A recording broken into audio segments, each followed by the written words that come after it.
Hello. Hi. Hi. Hi. Hello. I'm curious about. I'm curious about I'm curious about building open, authentic, loving relationship. I'm curious about jealousy. I'm curious about polyamory. Does it just mean that you're fucking all the time? How can I tell my parents that my partner is already married? I'm curious about. How do you know when you're too busy to have another relationship? I'm curious about dominant and subordinate relationships. I'm curious about sexual health. How can relationships evolve with people as they grow and change? Welcome to the Curious Fox podcast for those challenging the status quo in love, sex, and relationships. My name is Effie Blue. And I'm Jacqueline Misla, and on today's episode, Effie and I are speaking with Seza Aslanbaş, a yoga teacher, emotional freedom technique trainer, a conscious living coach, and an all-around just magical human being. Totally. Seza had a former life in the corporate world. She was highly skilled, highly compensated, but was not happy. Where have we heard that before? Her journey to find her passion and power led her to yoga and to a deeper sense of knowing, being, and healing that she knew it was possible. Seza and my path crossed in southern Turkey by the beautiful Mediterranean Sea, where we got the opportunity to spend a lot of time together. Initially doing yoga, and then some other somatic work. Inevitably, we've become friends and started to discuss ideas and exchange knowledge we've been cultivating. I've taken a class with Seza, and what I found so moving about her practice is the way that she incorporates story and imagery in her yoga instruction. I have trouble meditating or practicing yoga in silence. Frankly, I would prefer to run than to sit still or stand still. So her storytelling and just a deep and obvious connection to the work that she is doing just allowed my mind to settle into the practice. Honestly, it's hard for my mind to comfortably sync with my body anyway. So I appreciated the experience of she just has such, light and energy and joy, and being in that allows your body to calm and your mind to open and listen. And so I enjoy her.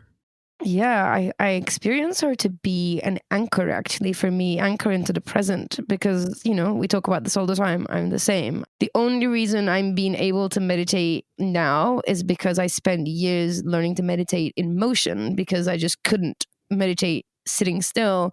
And I was only able to find that muscle through moving meditation. And, I got the opportunity to work with Seza by luck. And what I found her to be is not only an instructor and a guide, but an anchor into the present. Yeah. I think the thing that I'm most fascinating about our conversation is the idea of pausing and letting things sink in. I think that's the thing that I struggle with. I'm so action orientated that I, immediately something comes at me and I'm like, what am I going to do about it? And do. And I keep trying to solve feelings problems with mind solutions. I feel uncomfortable. Now a to-do list of next steps. And as much as I know that I should be doing it differently, and as many times as we have conversations with guests who are telling me to do it differently, I need every single reminder that I can get. Absolutely. I think, frankly, it's the same with her. I think that's why we all got on, because her instinct is the same. She's a doer, and she had to learn to be a being, Because of that, there's a lot of empathy. There's a lot of mutuality and understanding there. Her instinct, she's a doer. She comes from the corporate world like us, high achiever, perfectionist, planner, always on time, doing a million things, lists. That's her life too. And she had to do a lot of unlearning and untraining and to then find herself and bring her to where she is today. And I think that's why I find that I can connect with her and in such a way that I'm able to, because I'm like, oh, she walked the walk, she's just she's on the same journey. So yeah. And she gave such beautiful examples in this episode, really practical tips, really stuff for the people who are very woo-woo, stuff for the people who are very rational, analytical. There's something for everyone. This is not your mother's meditation session. This is mind body practice for the modern world. And yeah, It was good. Yeah, absolutely. And some of the concepts that she introduced us to like blew my mind. So yeah, I mean, her unique approach to working with boundaries is honestly, I think is kind of revolutionary. She has developed a way to kind of get in touch with your boundary through meditation, or she doesn't call it meditation, she calls it focusing, which I love, and it's like super effective, super interesting, and I feel like every time I speak to her or work with her, I learn something new, which is so precious to me, and I'm so glad she was available to chat with us. Yeah, so listen and enjoy. Hi, Seza. Welcome to the show. Hi. We're so happy to have you. It's so good to have you joining us all the way from southern Turkey. So I'm also so happy to have this conversation with you. Nice. I had the pleasure of meeting you and connecting with you and doing a session with you at some point, and have been excited about this conversation because you brought something different to yoga and focus than I've experienced before in the way of storytelling, and just you had such joyful energy in the way that you approached me and the work. And I'm hoping that in the course of this conversation, some of your joyful energy will rub off on me. It's so great to hear. I hope the same thing. Yeah. So, Seza, you have been doing a lot of work around the body, like somatic work and the body and the mind. But your start for this journey is somewhere completely different, right? You kind of started with very high level schooling and then straight into the corporate world. Would love to hear a little bit of your journey that took you from where you were and brought you to us to here today. Yeah. Yes, actually 10 years ago, maybe my ideal life would be completely different than today. Because I was, like you said, I was in corporate world and I was always dreaming about the things that I just get interested around me. Probably from today, I can say that I wasn't so authentic at that time. I just lost the connection with my inner self, maybe, or true self. That's why I was always looking for outside to find the things that make me happy or content or fulfilled. So in that corporate world, I was actually doing fine and my career was going fine. But I have that unbearable feeling that I was really, really unhappy and dissatisfied with everything, actually, even with the meal that I eat. That's why I was also going to a therapist that time. And I figured out that I lost that connection with me because she asked me, okay, I understand what you don't want in your life, but what you truly desire. And I just got a blank face because I wasn't capable to answer that question because I didn't know that. After this realization, I tried to get in touch with me again. And I tried different ways. First, I met with meditation, my meditation guide. And then I just went to India to take some trainings and spend time in ashrams and the other spiritual ways. Also, I was asking, like you say, I have a analytical mind and a modern way of seeing world, so I am not so that kind of spiritual. So I also get some training in more analytical way to satisfy my reasoning side, the mind actually.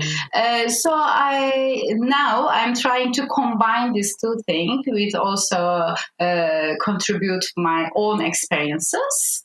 As a cocktail, let's say, I am trying to get in touch with myself and also try to share what I have learned on my journey. I think that's so. It wasn't a determined way of living. Actually, I am just trying.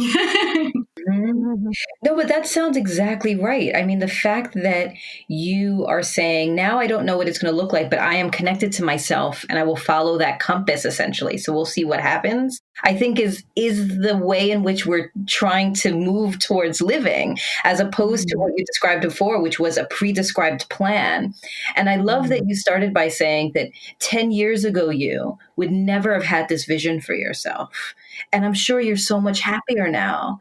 I've thought about that for myself. There were so many times where I prayed to the universe for a particular outcome. And I'm so grateful now that didn't happen, that the universe didn't listen to me, because that person then and what they wanted is so much more different than what I want now. And so much of your story resonates with me. I founded an organization called Crafting Your Path, which is exactly what you described. We do all the things that people said were going to make us happy. We got the job and the relationship and the money and the apartment. And then you're just not happy and you're confused because you're like, I did all the things. Yeah, but also you feel some kind of lonely at that time, because when you try to share the things that you carry inside you, and all of your friends or colleagues or other people just say that, okay, don't be so spoiled because you have everything, you have nothing to worry about.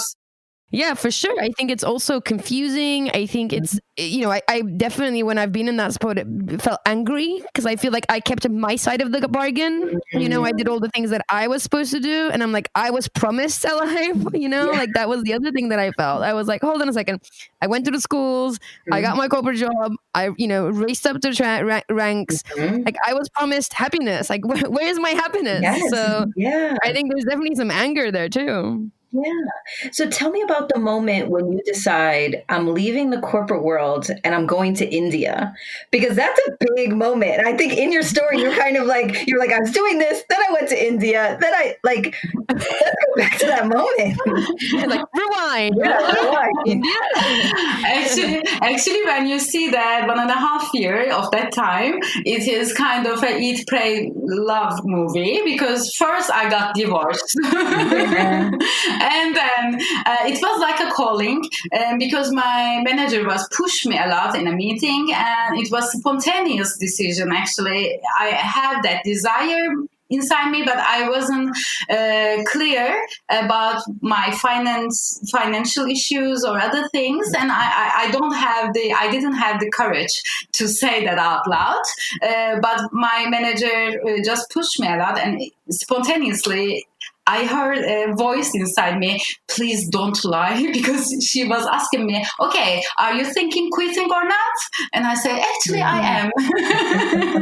And then I just quit. I was like a blank page of my life. And then I said, okay, let's go and explore some other areas, some other cultures, actually. Because the east side of the world, I think, has deeper spiritual traditions, and I was so curious about them at that time, and still also it goes on. So I didn't decide, actually. It was just on a flowing. That's amazing. To me, it sounds like you got in touch with yourself, and then suddenly there was this inner compass that was kind of like pointing you in a certain direction, and you trusted it, which I actually think takes a lot of courage. I think it's I think there's like multiple steps to this. I think even if you connect with yourself and connect with your inner compass and then figure out what direction it's pointing, I think it takes extra bit of courage to be like, and now I'm going to go towards it. Because as you do, that's change. And Jackie is all about change, and we talk about change a lot in this podcast. Like that means you're now going towards change. That means like everything that you know, everything that you trust, everything you can predict is going to change around you, and you're going to have to manage that and trying to transform into this new direction that you're going towards. But also I can say it was a painful way of living. I am not saying that it was so always rainbows and these stars. I remember that I cried a lot when I was alone in India. Nowhere that I can show you on the map. And I wasn't clear what will I do when I come back, or my future. Everything was unclear, and that uncertainty body just gives you some other sensations, and they are also so uncomfortable to feel them. Yeah. When I asking for that connection, I wasn't a place inside me saying, it's going to be okay. You don't have to worry. Trust the universe, because it is not the case, because the world is not that kind of place to live. So the soothing or advising parts weren't my focus, but I was just trying to feel that comfort in my body and even maybe deeper level. Yeah, I love that you shared that, because I do think even when I share out my own story and, I too got divorced and tried to find myself and connect with deeper pieces of myself and, struggled through issues in my current marriage and opened up and all these things. And when you tell the story, when one tells the story, it feels like, and then this change and this change. And it's important to say, and it was painful as hell. And I cried a lot. And I was really confused and I was devastated and I was broken. And that brokenness and that hitting rock bottom also helped me connect to myself, because there was nothing left.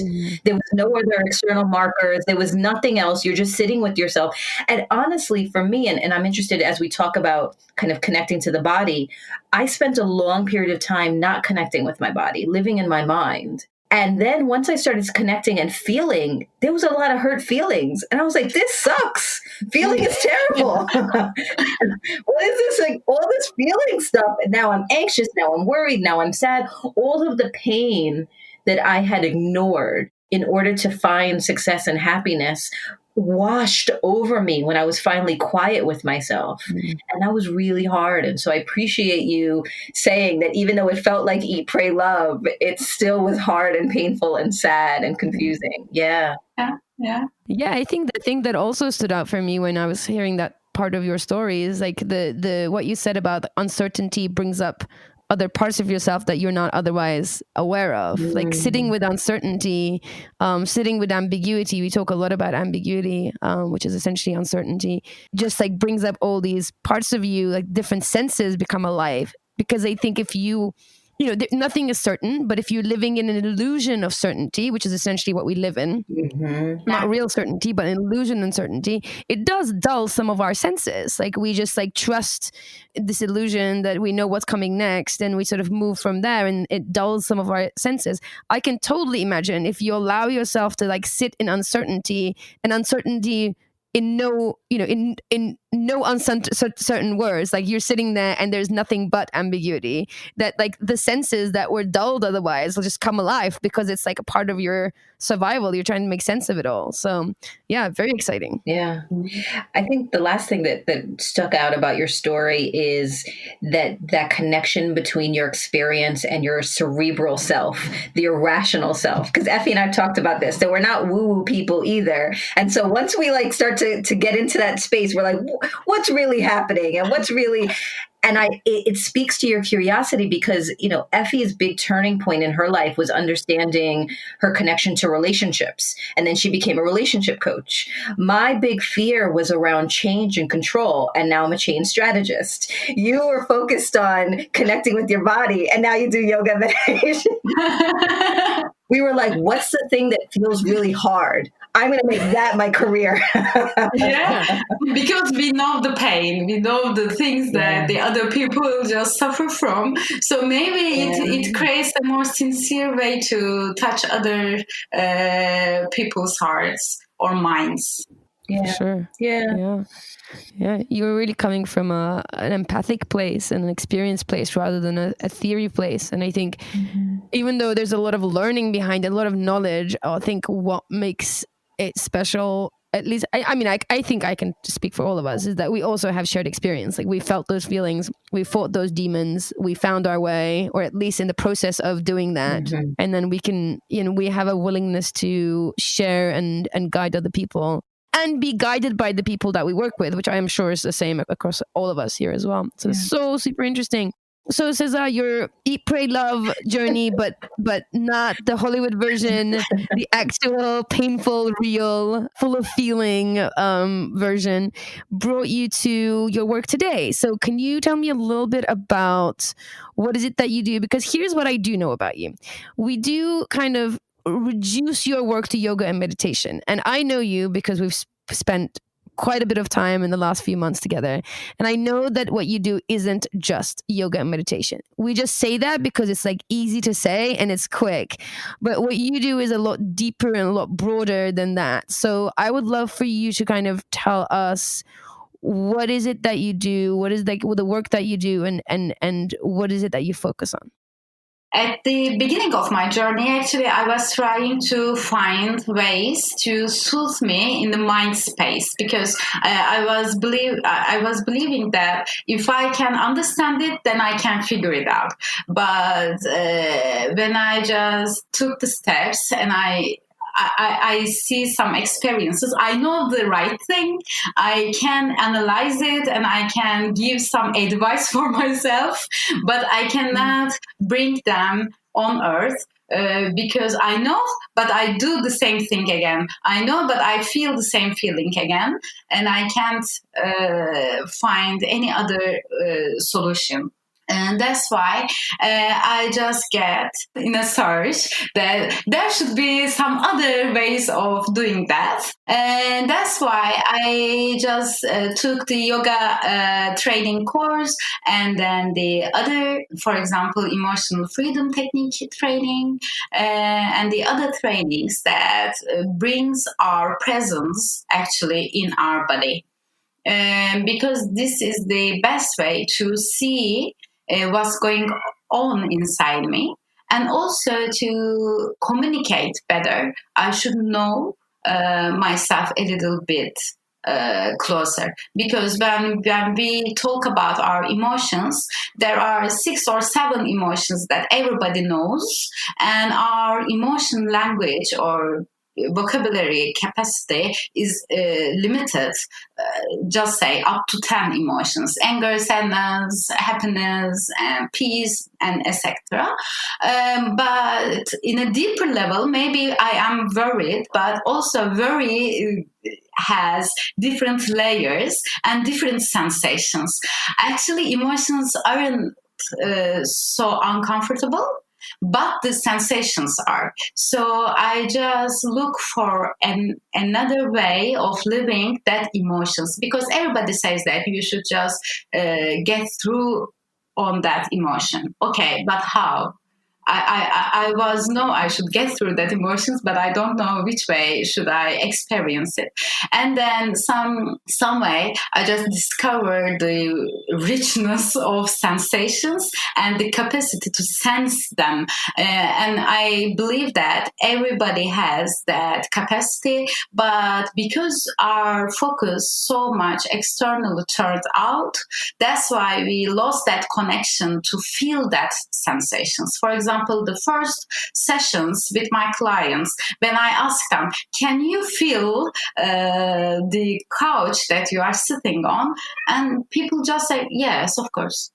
Because the sensations aren't that so familiar to us to sense them immediately. So we should also train our minds and also our capacity to get them. And when you face some sensation linked with an emotion or a bunch of emotion, then you begin to separate them and let yourself to feel them, because they come and go. Mm-hmm. That's why I am trying to give that perception to my clients, either with yoga or other sessions or coaching sessions, and the other ways that we get in touch with each other. Yeah, that makes sense to me. There's so much there. I think that this idea of, and I've experienced this, that what I heard you say is, if you, first of all, that emotions have layers, and that it's not the emotion that's uncomfortable, but the sensations. I love that idea, because I think that's true. And that if you feel the emotion and sit in it, that it will actually pass faster than if you try to avoid the emotion. And I think that I've experienced that a lot. If you push it down, push it down, push it down until finally it's yelling at you, or it is, you can't now get up and you just want to sleep all day, that at some point the emotion will be heard. And if you give it space, it'll pass faster than if you actually ignore it. I mean, the rule of thumb is if you resist, it persists. So if you're resisting an emotion, it's exactly what you need to sit with. And resisting it is only going to make it persist and push and get louder and more consuming and take up more bandwidth. Because like you said, Jackie, emotions are there to be heard. Mm-hmm. Imagine them as like toddlers that want your attention.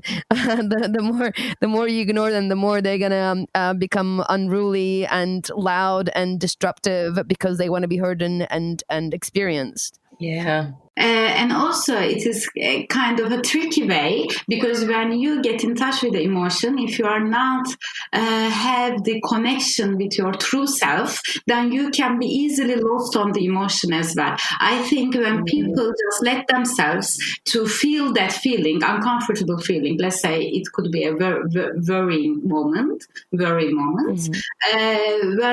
someone just let himself or herself to let that very sensations and emotion, but if they cannot root themselves to the present moment, then like a float, the emotion can just take them and just splash them anywhere in the timeline of their lifetime. Maybe it just brings out a childhood trauma or some kind of disappointment in the last relationship or anywhere else. So they are linked together. The emotions just link together. And we should preserve our anchor to the moment. I think this is the tricky part. Absolutely. I mean, I find myself, what you just described, which is being kind of washed away by a flood of emotions. And I'm sort of, disassociated. And we'll talk a little bit about that in a minute. And I'm kind of disassociated and not in the present moment. And I'm kind of consumed by it, which I do think is a different experience than like sitting with the emotion, letting it come through you rather than push you around. So I'm curious to, and I do know, like, it's a lifelong practice to remain rooted in the present and sort of let the emotions come through you rather than push you around. I'm curious to see what are some of the ways that we can start doing that.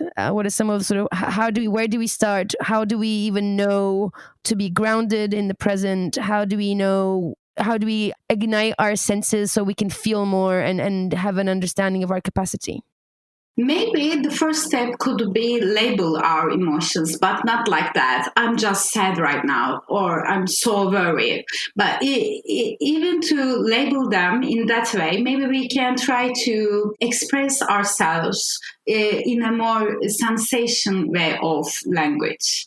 Like, I feel there are a rock just pushing my chest and I can't breathe. Maybe it could be grief, maybe it could be worry, maybe it could be sadness, I don't know, but I just get the sensation. And also it makes us easier to connect with others as well, because maybe, for example, anger can be practiced or experienced different for each of us. But when I say I have a rock on my chest and it just makes me harder to breathe, then everybody can understand me and have an empathy with me. So maybe we can change our language. The other thing that we can try is always bring a bit of our focus on our feet, because maybe it is so cliche, but I think this is the best way, the simple way to feel that we just step on this earth. I trigger with my childhood trauma or another past event, or maybe I can be lost in the ambiguity of future. But now I am present, and the first way to remind myself is to feel my feet and not to feel them. Maybe you can bring your attention to the weight of your feet, or maybe your hips. Maybe you are sitting on a couch. Can you feel the weight of your body? And maybe this could be a good idea. And also for the boundaries, to realize my boundaries, first I need to be present. Be present right now. And the first thing maybe can be that, are you aware that you are breathing, you are alive. Can you feel that vitality? Any part of your body. The first thing may be this one, because we are all living in our bodies, and our bodies are the fundamental space that we live. And to get in touch with our body, that's why it's so important to have some boundaries. For example, right now we are all sitting in a space, maybe in a large room or a tiny room, it doesn't matter. But you have the perception of the room with your body, not only with your eyes or not only with your mind, but also just try to feel the space between the walls and with your body. Just try to feel it. It's probably different than your mind. It probably gives you a different sensations. Maybe you cannot find a word to describe it, but you sense it. First, you need to like drawing a line just next to your body, just next to your skin, and then feel the boundaries just next to you. Maybe the walls, the ceiling, the floor.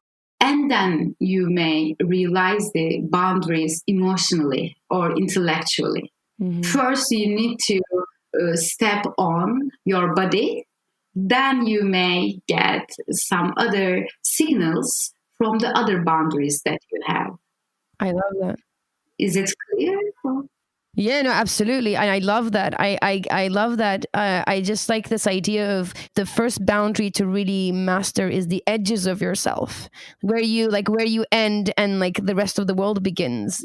Having an awareness of the edges of yourself is like the physical boundary that you have in the world. And then sort of starting from that, like really sort of figuring out the way that your feet touch the ground, your thighs touch the couch, the way that you orientate yourself in a room, to then know this is the space I take up, and this is the edges of me. And I think that's a great place to sort of start practicing your boundaries in the world. Yeah. Start with the physical ones, and I think I can definitely speak for myself. I lose touch with that boundary all the time. In fact, I talk about this a lot on the podcast about, my main practice is something called 5 Rhythms, which is a moving meditation practice. It looks a lot like dancing. And what I realize when I practice 5 Rhythms for a while is that my sense of orientation changes. Like I know that I'm back connected in my body because I know where my body is in relation to everything else in the room, including things that are behind me. Like it's a sense that kind of grows. And if I don't do 5 Rhythms for a while, I realize I kind of become this like this cerebral person that I bump myself all the time. Like I'm covered in bruises, and it's because I've just I'm not in touch with the edges of myself. So like when I turn around, I like whack my knee on the chair, or I become this sort of like clumsy person because I just don't have a sense of my physical body in the world. So it's so interesting to hear you talk about it in that way, because I'm like, yeah, like that's exactly how I feel. Yeah. What also resonated with me is that idea of knowing the space between myself and the walls and the ceiling and the floor actually feels really comforting. At first, as you were describing it, I thought that it would make me feel claustrophobic, but I was doing it as you were talking through it, and it felt, I think that when I'm in the depth of pain, I feel like I'm going to get swallowed up. And somehow knowing, no, there's the wall, and there's the floor, and there's the ceiling. Like I am surrounded in a space, in a physical space, and I'm not going to get swallowed up in it.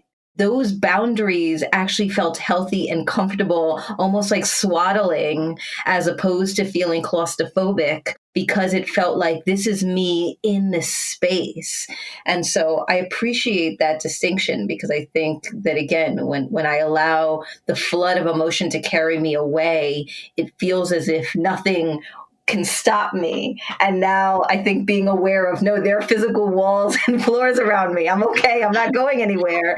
Somehow that reality actually feels really comforting. Yeah, actually, I was saying the same thing, and you give the example. I think that's great, because when we are just being swollen to an uncertain place because of emotions or other things, we just switch our neurons to fight or flight mode.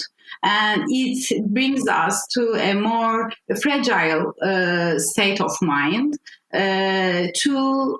It becomes more easy to get triggered with everything, because everything we see we can relate with a threat. So it becomes easier to get triggered.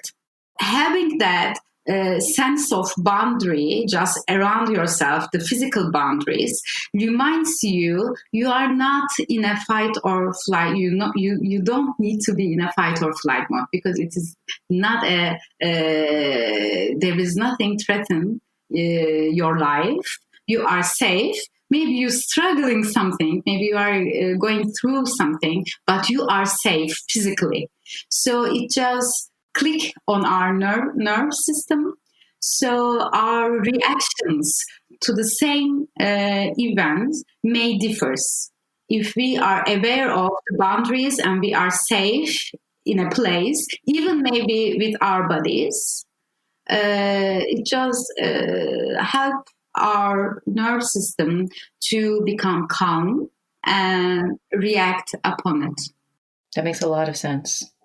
I think seeing things from a triggered place where we're looking through a filter of survival definitely puts a different spin on things. You know, I can see how you wouldn't make the most you wouldn't make the best decisions for yourself, or the decisions that will serve you the best when you're just thinking about surviving. And again, the thing that I find that comes up for us regularly in all the different episodes that we do with different people that we do, I feel like there's certain points that we arrive at. And I think one of those things is the sense of safety.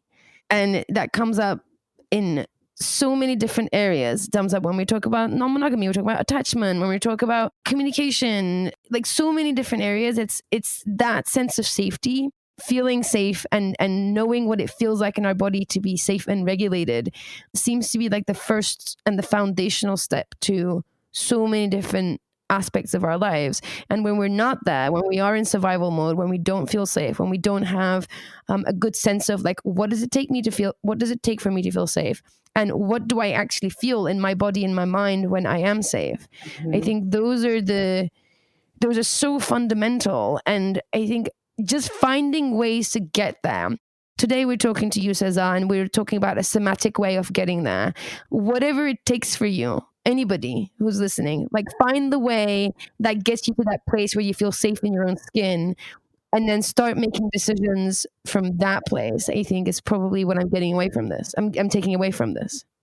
I'm interested in how what we're talking about translates to emotional boundaries as well. As I hear you talking, Effie, about feeling a sense of safety, and we've been talking about feeling emotions, part of what's coming up for me is sometimes my resistance just to feel anything. And I don't even mean feel like emotions. Like there are days where my partner will say, "What do you want to eat?" And that question will take me 10 minutes to answer, because I'm not even connected enough in my body to know if I'm hungry or what I would want to eat or what I want to do that day. And so I'm wondering if there is a connection between this and relationships, and this and knowing what I want, what I should be advocating for, what I should be moving away from or moving towards. Like, how can this practice help ground me in my emotional boundaries? I think also there is another trick here, because all of our expectations are so big, because we all have some emotional luggage and also some belief systems and also some subconscious way of seeing the world. And then we realize somehow there could be a better way to live this world. And we just try to shift our perspective the way that we just learned so close today. So I think also the expectations should be step by step. For example, being present in your body is the first step, I said. And just experience it, try it. It is also applicable to you as well. Maybe not. But like you say, Jackie, when I say the wall and the body and the sense between them, maybe with your mind, you may say that, okay, it's so ridiculous, so I won't try it. Or maybe you say that, yeah, it could be nice, so I will just try in a day. But you just try immediately and told us your feedback. So maybe with this thing, maybe with the boundaries, maybe we should just also say and try step by step. Maybe you may first start with your meals or the sense of hunger. But then also when you just have a conversation, maybe uncomfortable conversation with your partner, just give your time a little and see this if this is the right time. Just see the boundaries. Maybe your boundaries are not respected in that moment. So maybe you need to leave that space. Maybe you just need to leave that conversation at that time. So this is not like a pill, like you took it and everything will be fine, but you will grow that feeling, because the senses don't know how to lie, so you need to rely them. But to rely them, you need to get more familiar with them. So yes, it is available to feel the emotional boundaries also, but it is affected with so many things around you. For example, you may be hangover that time, or you just maybe woke up in a bad mood, or you just took a phone from your colleague or so on. There are so many varieties that affects our lives. So just be present, feel your body, your touch on earth, realize that you are alive, and ask yourself first, it is the right moment to sit with my emotions or not? Yes, everything that you just said was clearly directed exactly at me. Because yes, because I was like, I am the person who learned something and now wants to apply it to everything in my life the next day. And so I appreciate the reminder, one thing at a time, just try it in this instance and try it in that. And I also appreciate the invitation to ask myself, is this the right time to try this thing? Am I in a bad mood? Did I just get off a bad call? Am I menstruating? Am I hungry? And maybe that's not the right moment. And I think that you're 100% right. I don't ask myself that question. I apply it to everything. And so that is a takeaway from me. I need to give myself permission to pace my learning. Yeah. Not your learning, your application, I would say. My application of the learning. Yeah, agreed. Yeah. Agreed. Seza, I have a question for you. So I'm totally with you on like asking yourself about, is this the right time? Do I want to do this? When I think about that, I think of that as an intellectual experience, right? Because I live in my head. So when I hear you, my immediate reaction is all in my head. Like I asked the question in my head and I'm waiting for an answer to come out of my head. My guess is that that's not where the answer is. So I'm curious if you can help me understand how to ask that question and get a more integrated answer, get a more whole answer than just like keep rolling it around in my head, which is like my immediate reaction to things, right? First, I think sometimes some questions are so important to us, like live or death matter.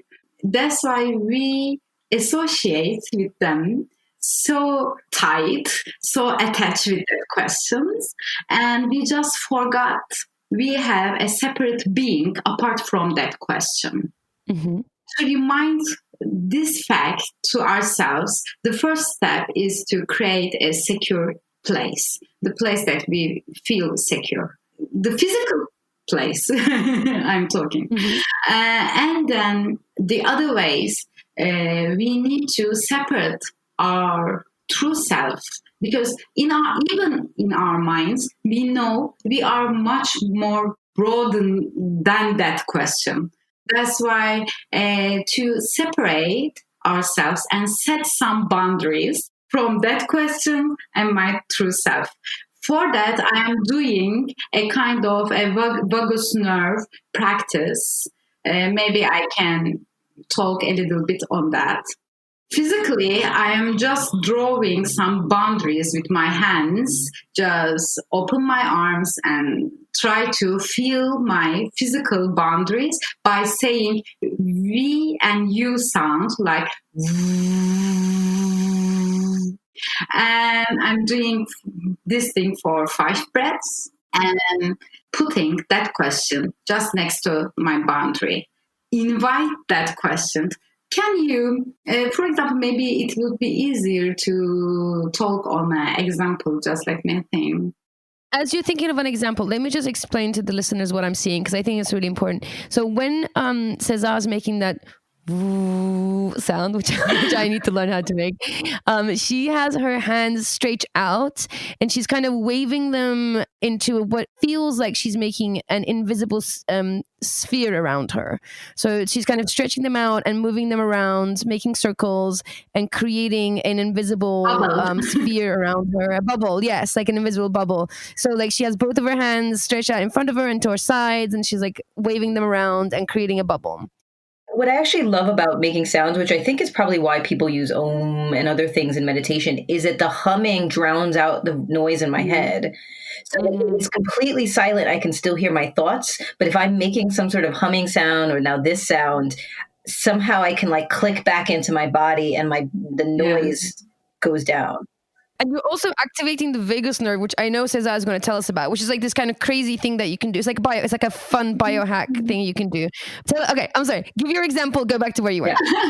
Yeah. Okay, I was thinking like an example. For example, I had a guy that I dated, and I am turning the question: should I call or should I wait for him to call me, or should I call? Blah, blah, blah. And then this becomes the main question of my day. Then I may try just do the woo sound and try to set a boundary for myself in a secure place. And I feel my feet, my heart is beating, I am alive. And this question is real. And this question just gives some emotions and sensations on my body, and they are also real. And also I need to react upon that question. It is also real. Everything is real. Nothing is imaginary. So I just put that question just next to my boundary and I say, do I really want to contact him? The first question is that. Do I really want to contact him? Maybe it's a broader way of saying the question in another way. If I say yes, okay, do I want to take the step now? Because it shouldn't be, maybe I will be the one who calls, but the decision can be made another time. It is not so urgent. Because the speed also is like an enemy for us. Because in modern life, everything is so fast. So we are always trying to feel fast, think fast, act fast. We are even on YouTube or other channels, we are increase the speed of the contents because like we don't have time. Mm-hmm. Which question that comes to our minds, maybe our reaction could be slower. Just see the thing. So I see the question and I ask in a different way of the same questions and try to feel them on my body. Maybe I can just feel, for example, the main question was that I have a guy that I dated. Should I call him first or should I wait for him to call me? Okay, maybe this is a big question. So try to set them a little by little, like I say, step by step. Okay, this is the right time. Mm-hmm. Should I want to answer this question just that time, just now?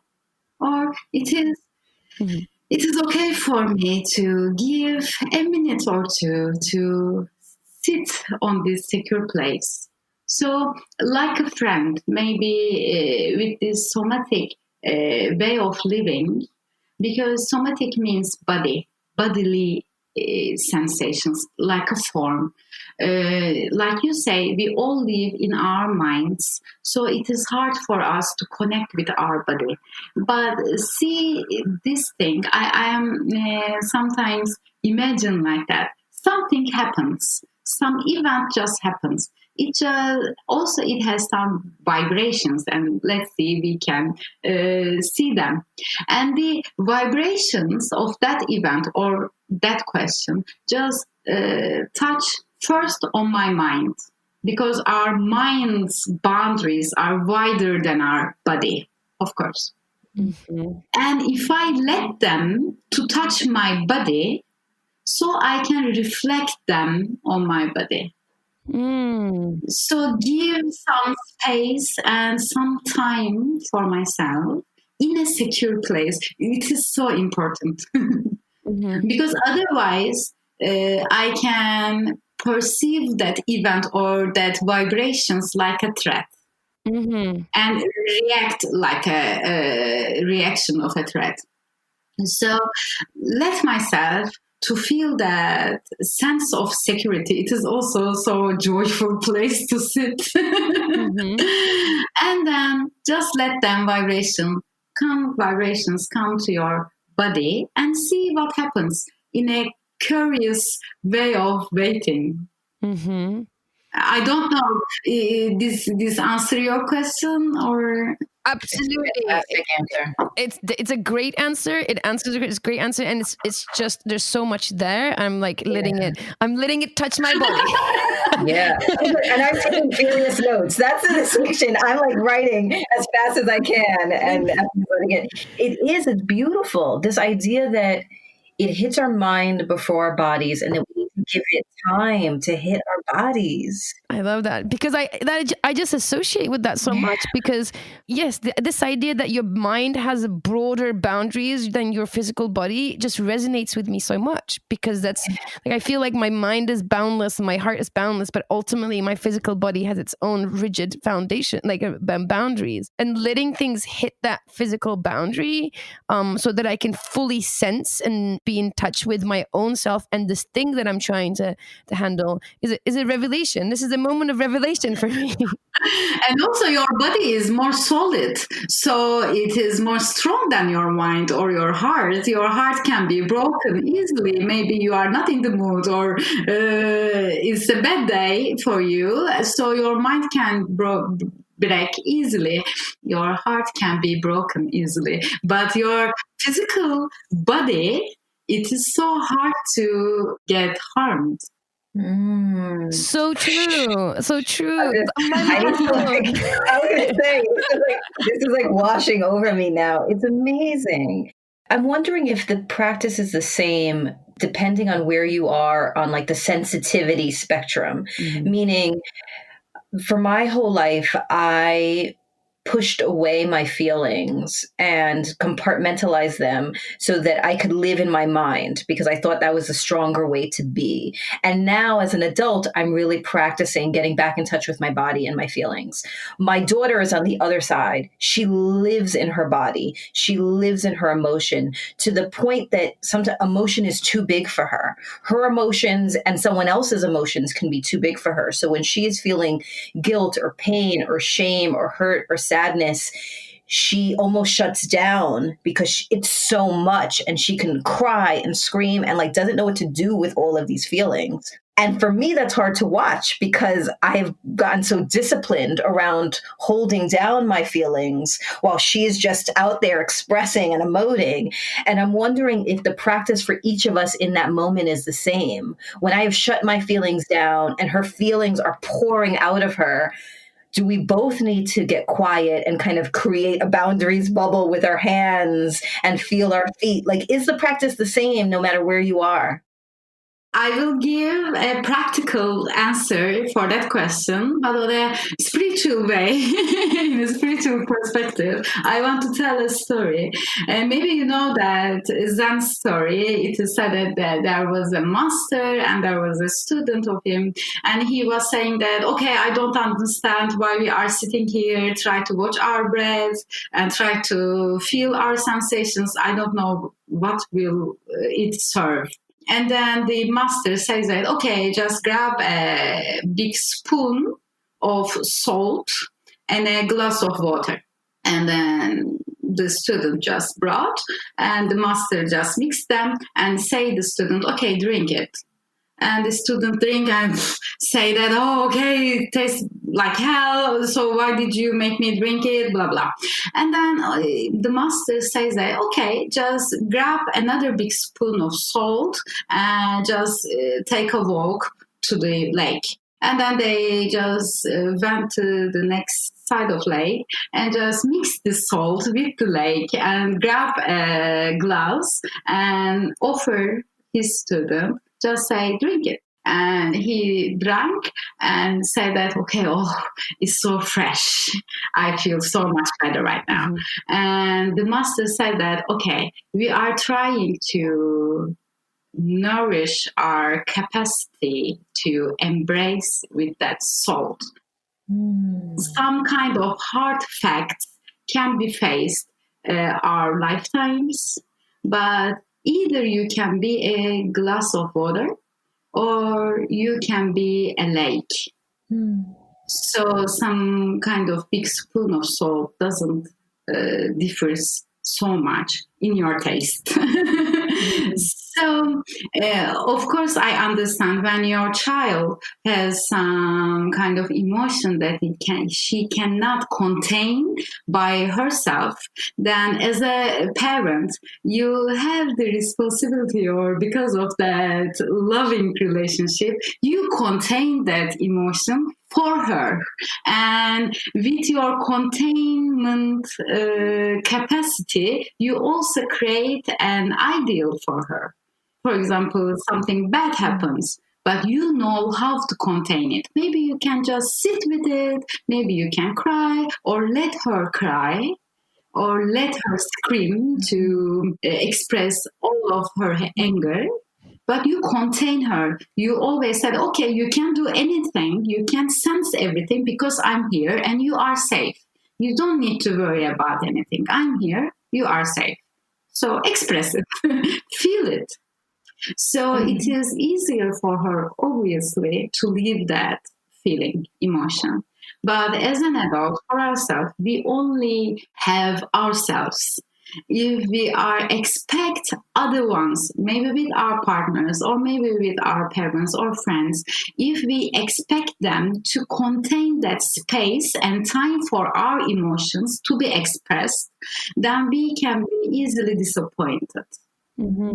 Because they don't have that responsibility. Even if they love us, they don't have responsibility. Maybe also they are incapable to contain their own emotions. So how should they can be contain our emotions to be expressed? So we need to, with that somatic feelings, we let our emotions or senses or the vibrations come to our body and touch our skin. We just step by step enlarge our glass.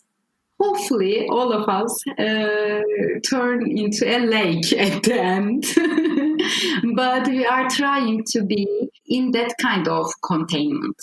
But to get there, maybe you can try regular practices to feel, because you don't need to wait for a big thing to be felt.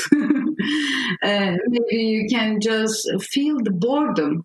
It's the easy way to start. Or maybe you can start with feeling the joy. It's a really nice place to start, to get in touch with your sensations. Or you may try the woo sound. Maybe you can also Google it. Because like you say, the humming sound and also the other tissues around our oral area makes the signals that our nerve system to be more calm. And also maybe we can discuss in an intellectual level, because I also believe that like we do right now, it is important to satisfy our minds with the knowledge, with the information. Then we need to try. Then it will maybe turn out in an experience and then internalize and becomes a way of doing it. I love that. There's so much there. Be a lake. That's going to be my new motto. Be a lake. I'm going to like put that on a post-it and put it near my phone when I am having certain phone calls. It's just going to be like, be a lake. What I'm going to remind myself. And maybe you can turn it mute and then make some kind of woo sounds. Yes, I love that. I totally love that. That is going to be my new trick. I mean, it's all this is. There's so much to it, and it's so fascinating. And thank you for sharing all this stuff. Yeah. What we would love for you to do, and I think we'll probably do this as a separate recording, and we'll let everybody know where they can find it. But I think you're going to do like a guided meditation for us, right? To sort of combine everything that we talked about, to just get people started on how they can connect with their body, how they can make a woo sound, get a boundary around them, and then sort of ask these questions from a what sounds like to me in more of an objective place, more of from a healthy distance rather than sort of attached, enmeshed place where you can't sort of find the edges of yourself and you can't sort of you can't get your head above the emotional flood. So I think this all is like super fascinating stuff, and there's just so much food for thought. This is going to be one of these episodes that I'm going to be like listening back. That's exactly what I was just thinking. That I'm going to have to listen to this again and like take notes again. Like I'm going to listen to this episode a few times to absorb everything that you have shared. It has been brilliant. Because our experiences are so rich, and also it was these things wasn't on my mind before we talk about it, and also I need to listen again. Nice. And we'll have to have you on again. We'll have to have you on more to continue to unpack it, and we'll do that. What we'll do is we are going to invite you to record a meditation for us, and we're going to put it on Patreon so that our patrons can experience this along with Effie and I. But before we do go, we have 4 questions that we would love for you to answer so that we can get to know a little bit more about you. So the first question that we want to ask is, what is one piece of advice that you would give to your younger self about love, sex, or relationships? Definitely, as long as we talk, I would definitely advise her that get in touch with my body a little bit deeper and a longer time, because probably it would help myself to be more myself in my relationships, as well as sex, as well as love, everything. I love it. Yeah. Okay, next question. What is one romantic or sexual adventure on your bucket list? To be more adventurous, because I am likely to be more, let's say, dominant in the relationships, but I want to let myself a little bit more. Okay, cool. We can talk about that offline. I can send you some adventures. Seza, what is one way that you are challenging the status quo? I think, like I say, in this conversation, I date the guy and I'm saying, should I call him or should I wait, blah, blah. But I think the coolest thing that I should just behave like myself. I think I challenge the status quo, because maybe there are some rules around myself or my friends' advice. But I think the coolest thing is to be myself. I love that. Yes. Love that. Here. The coolest thing is to be myself. I love that. That is going on one of our quotes on our Instagram for sure. I'll write it down. And okay, so last question. What are you curious about lately? I'm so curious and also so enthusiastic about belly dancing. Yes, we talked about this. Yes. Because everything that we talk up to here is also accessible during the belly dancing, you know? So it's an amazing area of my life. Nice. Love that. I love that. And it's true. Like belly dancing, for those of you who don't know, like comes from your core. Like the apps, like it's dancing from your absolute core. And you need to kind of like get in touch with that core, get strong, and then express yourself in motion from your core. So absolutely. Yeah, it's hard. Yeah, we should do like a belly dancing lesson or something. I want to do that. Yeah. Yes. You should definitely try the curves and the waves and the depth of your belly. It's so nice. Yeah. I love it. Well, thank you. We loved it, and we can't wait to have you back with more realizations and stories and wisdom for you to share. Yeah, thank you so much. You are also so kind and so welcoming. Thank you so much. Whoa, whoa, whoa. My mind is officially blown. Yeah. And that's my response. Yeah, I am lost for words, which is rare. I just feel there was so much there. First of all, love her. What a wonderful spirit. Yeah. Resonates so much. I want to do like 18 episodes. Just I want to like break down every little piece. First of all, just the fact that, and I love when we find kind of kindred spirits in this way, but this idea of success will come with happiness, and that our path towards happiness actually brings us further away from ourselves. I mean, you know me well, and for years, that is like, that story is like what brings me to life. What makes me both joyful and furious is when people come to that realization that this drive towards an external expectation of success brings us away from ourselves, like makes me furious. But the pursuit to get back into that inner message is like it's my life's work. And so hearing her story, her like, tragic eat, pray, love adventure. Right. So at the same time, there's something about people who do find their path back to their, inner calling, and they are, some of this is hard work and some of this is luck, that you're able to align your passion, purpose, and paycheck and feel fulfilled by the thing that you're doing, and find your path back to that is a feat on its own. And the fact that she's done it, it's what we're trying to do, we do it. It's hopeful to me as well. Yeah, I agree with you. Yeah. And let me say, it's not a destination.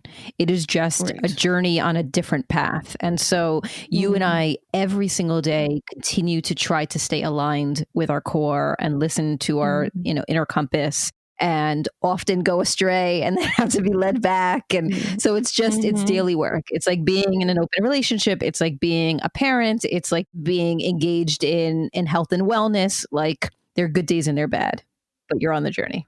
Oh, for sure. I mean, this is the thing that I say often, just because we know better, that doesn't mean we do better. And like, we know what the right path is. We know being aligned is going to bring us happiness and joy. Yet we get caught up in our rationalization and understanding and rumination and fear. And we, stray from the path, and, we find our way back.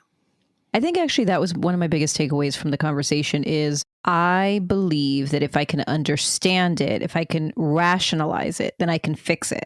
And she talked about that too. And this imagery that she talked about, where that our minds are more expansive than our bodies.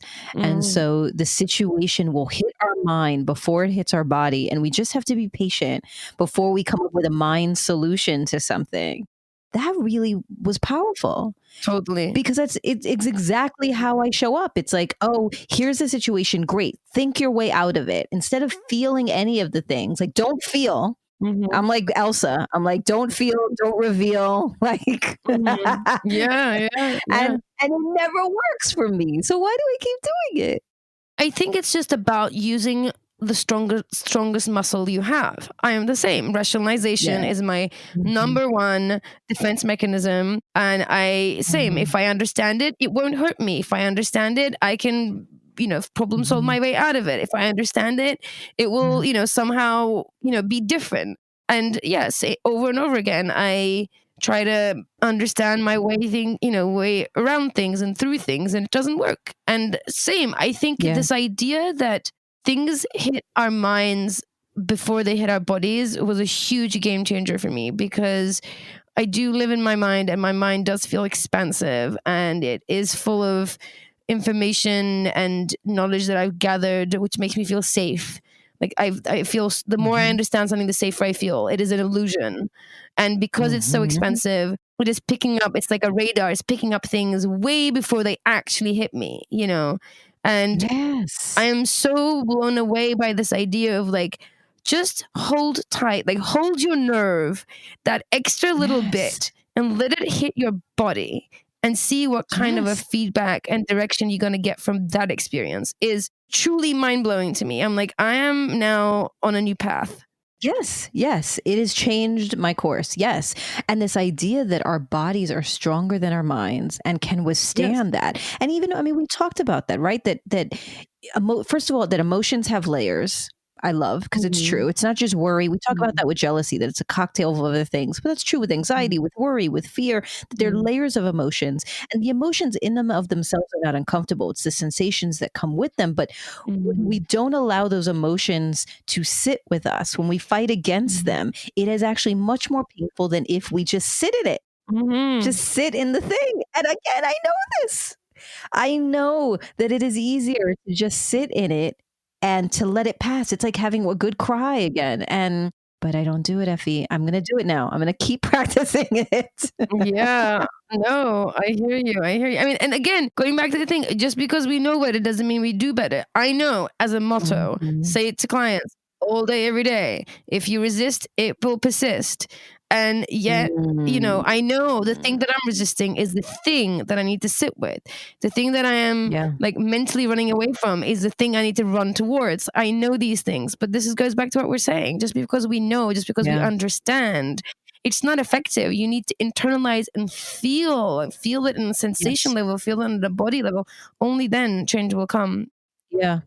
One of the hacks that she shared that I thought was really helpful was this idea of describing the feeling versus labeling it. Because again, I think that is when I say I'm worried, I'm anxious, I'm afraid, those are my brain trying to translate a feeling.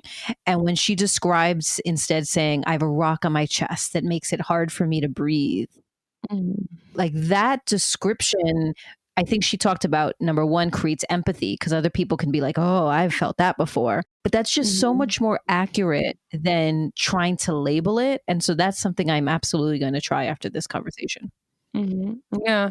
It's a lot of the work that I now do with my therapist is around that. Like, I feel this way. And then like, just where is it in your body is a question that she asks over and over again, which I really appreciate. And the work that I do with Seza, same. Like, where is it in your body? How does it feel? Can you describe it? Also allows you to really like sit with it as well. Like, it just, if you can find it in your body and like concentrate on that area and try to work with it at that level, it really gets you to like feel the feelings. That is literally how you feel the feelings, which is something, honestly, until this conversation that I hadn't. I know this idea we say all the time, feel your feelings, feel your feelings. I've just got to a next level of understanding of what that means, where you like literally feel the sensations of your feelings and let them come through your body. I'm like, oh, it's like I know this, but I feel like I've just like leveled up in my knowledge and sort of I think I might have just internalized it for the first time. Yes, it's true. It's so true. It's like a video game. I feel like Super Mario, and I just like hit a mushroom, and I'm like doo doo doo, and then I'm like the next level, and I'm like white and running real quick. Like I feel like energized by this knowledge. Yeah. And actually, as soon as I said that, I'm now thinking of what Seza said, which is don't apply everything at once. Take things one at a time. Exactly. Try like because of course, knowing me, I'm like now everything is different. And instead, I love that she was like, first, work on feeling safety or feeling hunger or feeling desire. And then ask yourself, is this the right time to apply that lesson? Both of those things, I think, were beautiful pieces of advice for me alone. If none of the foxes out there, if that resonates with no one, that was at least for me, that I need to take things one at a time, try this out little by little. I love the idea of not just waiting for big things to practice this with. She's like, practice feeling joy. If you don't want to feel uncomfortable things, then practice feeling joy first. I was like, oh yeah, true. Yeah. So a couple of things, actually, I want to say, you're like, oh, everything has changed now. So interestingly, everything is changed now, because something now, like everything has changed. It might not look different in application, but everything is different now, which is kind of cool. I think I mean like the pressure to apply it to everything immediately, that allow myself to be a student of this new information and to practice it little by little and to grow in my application of it is more what I mean. That I often, as an educator, as a writer, as a practitioner, I'm always like, now I know something and now I feel guilt or shame if I don't do it all perfectly across my life. And I think her statement was an invitation to just go slow with it. Yeah, for sure. In one of the sessions that I've done with her, it was kind of, I think it was the first time we've kind of digressed from our usual yoga and guided meditation session, where she kind of said, she asked a question, she posed the question, take some deep breaths, look around you until you find something that you like, that aesthetically pleases you. So she was like, take your time, look around. So I was like, okay, took my breaths, like looked around. I was in nature, so it wasn't very hard. I found this like beautiful bougainvillea tree. And if you don't know what a bougainvillea tree is, I would really recommend you look it up. It has this like bright, deep fuchsia flowers. They're gorgeous. They're like the Mediterranean, typical Mediterranean flower. It's gorgeous. And I saw like a bougainvillea bush that I loved. And I was like, yep, I got it. And then she said, how do you know you like it? Like, I was like, oh, wow. I don't know. I guess I like it. And she was like, well, how do you know? Like, what is telling you? What are the signs that you know you like it, that is you're finding it aesthetically pleasing? That was like the first time we digressed. I was like, whoa, this is a huge question. And it was like similarly, like finding the sensations, finding the emotions, like finding the clues and the anchors that tell you this is what it feels like when I like something. And then to like know that about yourself. So when you're going about in the world and you're like, oh, I like this, I like this, I like this, because we are so focused on, I think, what we don't like often. I don't want this, I don't want this, and we talk about boundaries a lot and like drawing lines, the things that you don't want. It was an incredible exercise, and like, how do I know I like something? And that was kind of like the beginning of our sort of deeper work together. I've done that when I am felt disconnected to myself. I've often gone running, and as I run, I list the things that I know I love. So as I run, I'm like, I love the ocean, I love bubbles, I love Greek food, I love, like, I just am like, what do I know about myself to be true? And I list those things out for myself as like a reminder, like, you're in there, you're connected, okay, like let's focus on ourselves. What's cool about what you said though too, and what reminds me of something that she talked about is, often I think about meditation and focusing and my eyes are closed. And I love that you're looking around for something that you enjoy looking at. Also, she talked about looking around and realizing that we are safe, looking at the walls, looking at the ceiling, looking at the floor, and that like, when we can realize and recognize that and remind ourselves that we are physically safe, it allows that click in our nervous system to help us get out of flight and freeze mode. And that is very true. I never thought about that, because in those moments of argument, in those moments of stress, I'm like, I got to get out of here. And I can just like look around and be like, there is no lion. There is no, there is no lava. Like, there is no immediate fear. You're fine. Take a breath, take a walk. Like, I like that idea of like just essentially leveraging all of my senses. For sure. And I think also just remembering that you're a physical being in the world. And for somebody who lives in their head, I forget that I'm a physical being in the world, that I have edges and I have like a physical form in the world. Yeah, it's true. It's true. So many things. Yes, I'm going to practice the invisible bubble. I'm going to make a bubble with my hands. I'm going to find the edges of myself. I'm going to remind myself that I am safe. I'm going to practice feeling joy. I'm going to practice describing my feelings instead of labeling them. And I think the last thing that I really took away, I love the story of the master and the teacher. You can be a glass of water or you could be a lake. Be the lake. That is my new motto. Be the lake is what I'm posted on my laptop and on all my life. I just need to be reminded, be the lake. I love that. I love that. What a beautiful human being and what a fantastic conversation.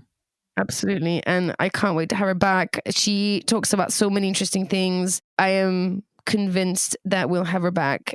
Yeah. We will link her website and her Instagram account in our bio. So you can take a look in our show notes. And you should note, I think that her website and her Instagram right now are all in Turkish because that's where she is currently working. However, she said that if you reach out to her and DM her in English, she will respond in English. So if English is your preferred language, feel free to reach out in English and she will reach back out to you.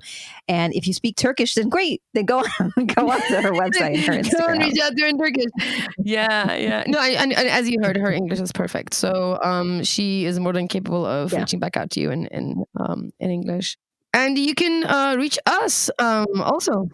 Yeah, you can find us at We Are Curious Foxes on Instagram and on Facebook. You can follow some of our adventures in the stories. You can catch up on what we are up to in our latest blogs, the updates that we've done to our website, and our podcast episodes. If you're interested and curious, then you can find out all that information on Instagram. And we encourage you to go to our website, wearecuriousfoxes.com. We have been doing some updates, and you can now look up the tools that we have been writing and teaching and talking about for a few years now. We have an archive of it based on a topic that you're interested in. So if you look up jealousy, if you look up sexuality, if you look up, what else do we have there? Family. If you look up dating, then you'll be able to find the podcast episodes. We're starting to load those on there, but you'll be able to find all the blog posts that are there.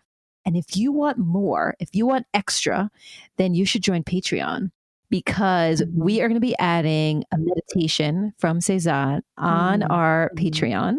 We have videos on there from all of our teachings when we did workshops with educators live, when we had educators on Zoom. All of those recordings are there. We do events just for Patreon members via Zoom and some other platforms every now and then. So go onto Patreon, find us. And while you're on your phone looking up all these cool things, Facebook, Instagram, Patreon, why don't you just like or share or rate the podcast? I mean, you're here anyway. You're about to click onto another podcast in a minute. Just while your thumb is hovering over that section, just share with somebody else. Just follow, write a little comment. We love it. Put some stars next to it. We really go for that. And then lastly, if you have things that you would love us to talk about, if you have questions for us, then you can reach out to us by giving us a call at 201-870-0063, or you can send us a voice memo or an email at listening@wearecuriousfoxes.com. This episode is produced and edited by the uniquely accurate and quick Nina Pollock, who makes us sound so much better than we actually are. Our intro music is composed by Dave Saha. We are so grateful for their work. And we're grateful to you for listening. As always, stay curious, friends. Curious Fox Podcast is not and will never be the final word on any topic. We solely aim to encourage curiosity and provide a space for exploration through connection and story. We encourage you to listen with an open and curious mind, and we'll look forward to your feedback. Stay curious, friends. Stay curious. Stay curious. Stay curious. Stay curious. Stay curious. Stay curious.